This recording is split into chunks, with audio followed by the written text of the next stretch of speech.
10 short stories to keep you awake at night. The voice under the bed. When I was 8, I used to hang my arm over the side of the bed when I slept. One night, something grabbed it back. It wasn't a yank, just a small hand that wrapped around my wrist and held on tightly. I froze, too scared to scream. I whispered, "Mom?" A voice whispered back, "Not tonight." I pulled away and jumped out of my bed, slamming the door and crawling in the hallway until morning. My parents told me it was a nightmare, until my dad lifted the mattress and found small handprints in the dust underneath my bed. The babysitter. Emily had been babysitting the Carter kids for months. They were quite polite, a little too polite sometimes. That night she tucked them in bed and settled down to watch TV, and then she got a text from Mr. Carter.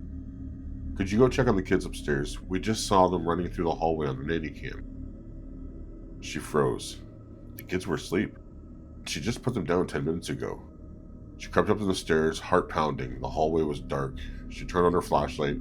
There were footprints in the carpet, small, wet, and leading straight into the closet. Static. For weeks, Daniel heard static coming from his baby monitor, even when it was off. One night, the static turned into faint breathing. Then a voice said softly, "He's awake."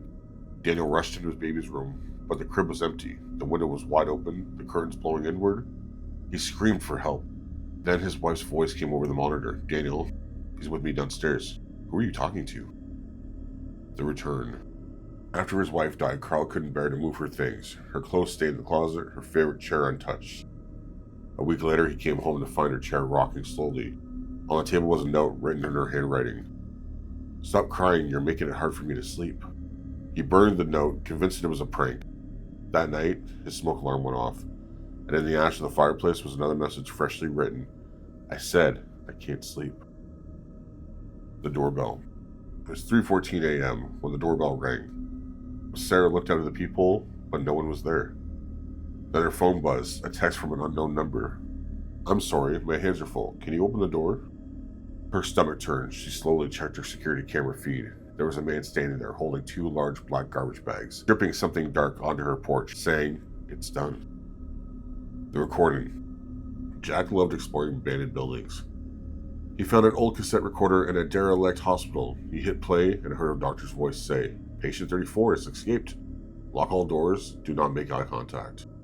He laughed and then pocketed it. Later that night, back home, he hit record as a joke. When he played it back, a woman's voice whispered, "Patient 35 found." The text. Maya's best friend Lily had died in a car crash last summer. She never deleted her number. Last night, Maya's phone lit up. "Lily, come outside. I need to show you something." Maya stared at the message, her eyes filled with tears. Then another text appeared. "Lily, I can't come in. You'll have to let me in."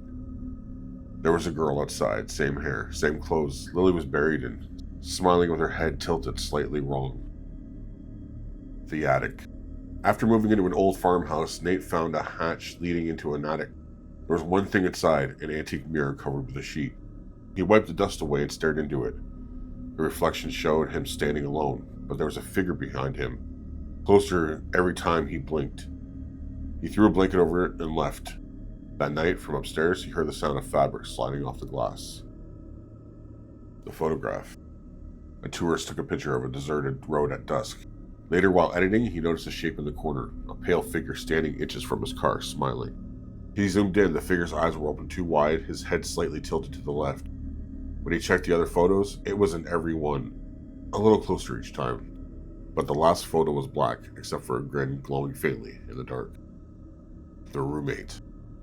Tom kept finding food missing, clothes moved, and lights turned off when he knew he left them on. His roommate joked that the apartment was haunted. One morning, Tom set up a hidden camera. When he reviewed the footage, his stomach dropped. A woman crawled out of his vent above his bed in the middle of the night, ate from his fridge, and then slipped back inside the vent before sunrise. The timestamp said she's been doing this for months. Imagine finding somebody in your house late at night. If you want to hear more short stories from us, please like and subscribe. We are trying to get our 500 goal this year, and we are so close. So please like and subscribe and hit that notification. That way you know when we go live, when we put up new videos each week. And I will see you guys later.